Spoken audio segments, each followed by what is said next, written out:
नमस्कार।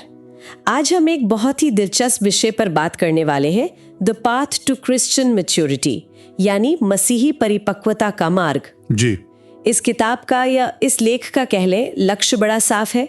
जैसा इब्रानियों में बताया गया है कि हम सब विश्वास में एक हों, परमेश्वर के बेटे को जानें गहराई से और मसीह के पूरे कद तक बढ़ जाएं। हाँ, मतलब सिर्फ शुरुआत करना काफी नहीं है, बिल्कुल, बल्कि पूरी तरह से विकसित होना है। बिल्कुल। और एक अच्छी बात जो इसमें कही गई है वो ये कि ये परिपक्वता कोई बोझ नहीं है।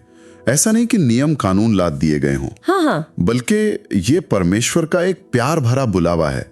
यूहन्ना 10:10 में जैसे यीशु कहते हैं, मैं इसलिए आया कि वे जीवन पाएं, और बहुतायत का जीवन पाएं। बहुतायत का। तो उद्धार पाना वो तो बस एंट्री पॉइंट है, स्टार्ट लाइन है, मंजिल नहीं। बिल्कुल नहीं। मंजिल है मसीह में पूरी तरह बढ़ जाना। परमेश्वर यही चाहते हैं। सही बात है। और इस जरूरत को समझाने के लिए लेखक ने एक बड़ा मजेदार, थोड़ा चौंकाने वाला उदाहरण भी दिया है। हाँ। कौन सा? वो कहते हैं, सोचिए जरा, कोई 30 साल का आदमी और वो बच्चों वाले डायपर पहने हों। हाँ, ये तो अजीब लगेगा, है ना? सुनने में ही अजीब है। पर वो कहते हैं आध्यात्मिक तौर पर यही होता है जब विश्वासी बढ़ते नहीं हैं, एक जगह रुक जाते हैं। बहुत सीधी और सच्ची तस्वीर है यह। तो सवाल ये है कि ये बढ़ोतरी, ये विकास होता कैसे है? खैर, ये किताब हमें 4 खास कदम बताती है। 4 कदम, ठीक है। हाँ, तो चलिए एक एक करके इन पर बात करते हैं। शुरू करते हैं। तो पहला कदम है अपने आप को एक जीवित बलिदान के रूप में सौंप देना, मतलब पूरा समर्पण। रोमियो 12:1। हाँ, रोमियो 12:1। और पौलुस की भाषा देखिए, वो आज्ञा नहीं दे रहे हैं, विनती कर रहे हैं। हाँ, ये दिलचस्प है। मैं तुमसे परमेश्वर की दया स्मरण दिलाकर विनती करता हूँ कि अपने शरीरों को जीवित और पवित्र और परमेश्वर को भाता हुआ बलिदान करके चढ़ाओ। तो ये किसी डर से या मजबूरी से नहीं। नहीं, बिल्कुल नहीं। ये परमेश्वर की दया, उसके अनुग्रह का एक स्वाभाविक, एक लॉजिकल रिएक्शन है। अच्छा। मतलब जब हम समझते हैं कि परमेश्वर ने हमारे लिए क्या किया है, तो ये समर्पण अपने आप में एक सही जवाब लगता है। मोटिवेशन ही बदल जाता है। हाँ। लेकिन ये जीवित बलिदान, ये शब्द ही अपने आप में थोड़ा अजीब नहीं लगता? बलिदान तो आमतौर पर मृत होते हैं। हाँ, बिल्कुल। और इसी पर किताब में एक पादरी का अनुभव है। वो कहते हैं, जीवित बलिदान के साथ दिक्कत यह है कि वो वेदी से उतरकर भागने की कोशिश करता रहता है। सही है। ये हमारी फितरत दिखाता है। हम सौंपते तो हैं, पर फिर नियंत्रण वापस लेना चाहते हैं। हाँ, वो कंट्रोल वाली बात, डर लगता है शायद। हाँ, डर, या फिर अपनी समझ, अपनी योजनाएं, वो परमेश्वर की मर्जी से ज्यादा जरूरी लगने लगती हैं। तो ये सिर्फ इच्छा शक्ति की कमी है या कुछ और गहरा है इसके पीछे? और गहरा है। इसकी जड़ है आत्म केंद्रितता। मतलब मैं? हाँ, मैं। जब जीवन की गद्दी पर मैं बैठा है, तो परमेश्वर के लिए जगह कहां बचती है?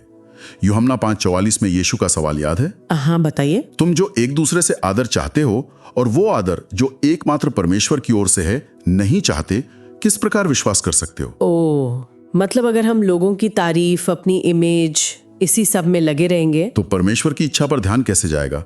ये तो ऐसा है जैसे आईने में सिर्फ खुद को ही देखते रहना। बात तो सही है। तो ये समर्पण सुनने में मुश्किल लगता है, लेकिन क्या इसमें कोई ताकत भी छिपी है? बिल्कुल है। प्रकाशित वाक्य 12:11 याद कीजिए। विश्वासियों ने शैतान पर जीत कैसे पाई? मेमने के लहू से। हाँ, और अपनी गवाही के वचन के कारण।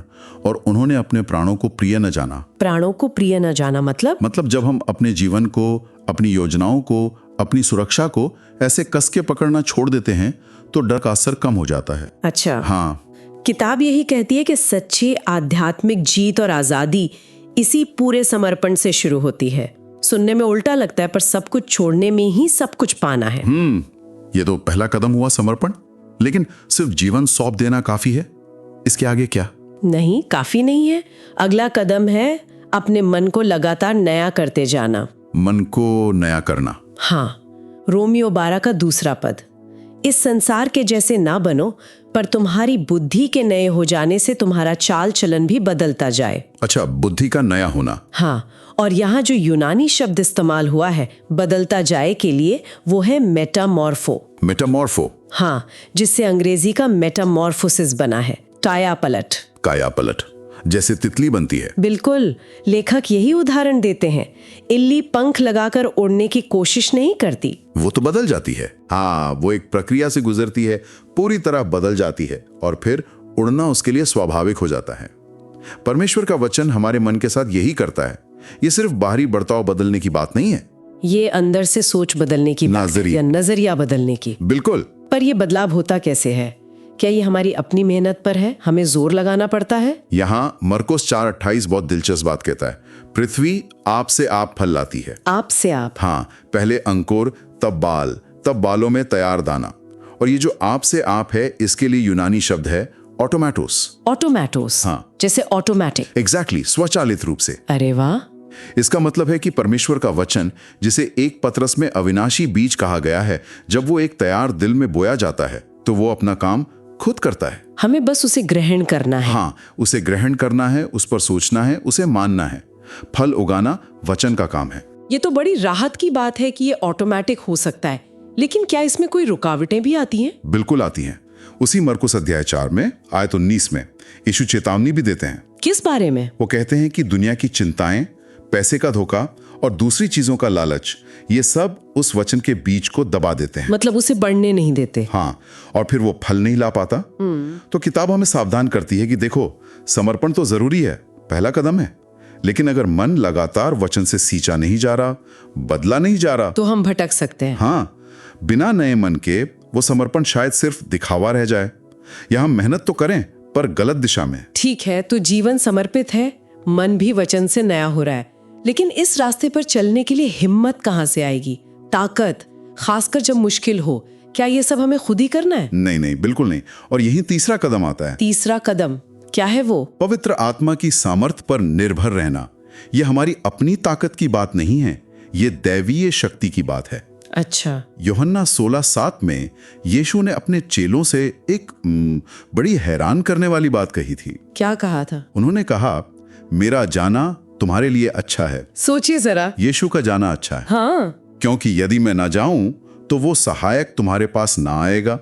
वो कह रहे थे कि पवित्र आत्मा का उनके साथ होना यीशु के शरीर में उनके साथ होने से भी बेहतर है। ये तो बहुत बड़ी बात है। हाँ, ये पवित्र आत्मा की अहमियत दिखाता है। और ये पवित्र आत्मा करता क्या है, क्या देता है? प्रेरितों 1:8 में बाधा है, परंतु जब पवित्र आत्मा तुम पर आएगा तब तुम सामर्थ पाओगे। सामर्थ, ताकत। हाँ, और यहाँ सामर्थ के लिए जो यूनानी शब्द है वो है डूनामिस।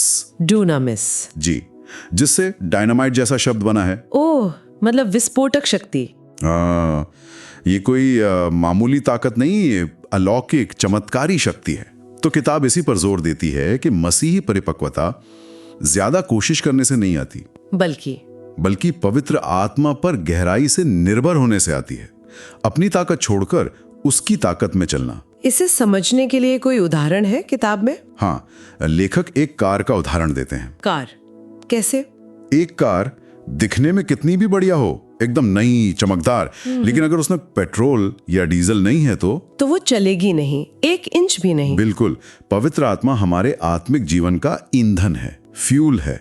उसके बिना हमारा समर्पण, हमारा नया मन, ये सब हमें ज्यादा दूर नहीं ले जा पाएंगे। हम अपनी ही लिमिटेड ताकत पर चलते रहेंगे।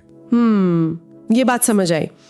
और क्या पवित्र आत्मा सिर्फ बाहरी कामों के लिए, जैसे सेवा वगैरह के लिए शक्ति देता है, या अंदर भी कुछ मदद करता है? अंदरूनी तौर पर भी बहुत मदद करता है। 1 कुरिन्थियों 14:14 में पौलुस कहते हैं कि जब विश्वासी आत्मा की दी हुई भाषा में प्रार्थना करते हैं तो उनकी आत्मा प्रार्थना करती है, चाहे उनका मन उसे ना भी समझे। अच्छा, अन्य भाषा की प्रार्थना। हाँ, किताब बताती है कि पवित्र आत्मा हमें हमारी मानवीय समझ की हदों से पार जाकर प्रार्थना करने में मदद करता है। मतलब जब हमें समझ नहीं आता कि क्या मांगे? बिल्कुल, या जब हालात बहुत मुश्किल हों, ये हमें सीधे परमेश्वर से बुद्धि, मार्गदर्शन और ताकत पाने में मदद करता है। ये अंदर से काम करने वाली शक्ति है। ठीक है, तो हमने समर्पण देख लिया, मन का नया होना और पवित्र आत्मा की शक्ति पर निर्भरता। अब चौथा और आखिरी कदम क्या है? चौथा कदम है हमारी पहचान। ये समझना कि मसीह में हम असल में है कौन। हमारी पहचान? हाँ, 2 कुरिन्थियों 5:17 एक बहुत ही फंडामेंटल बात कहता है।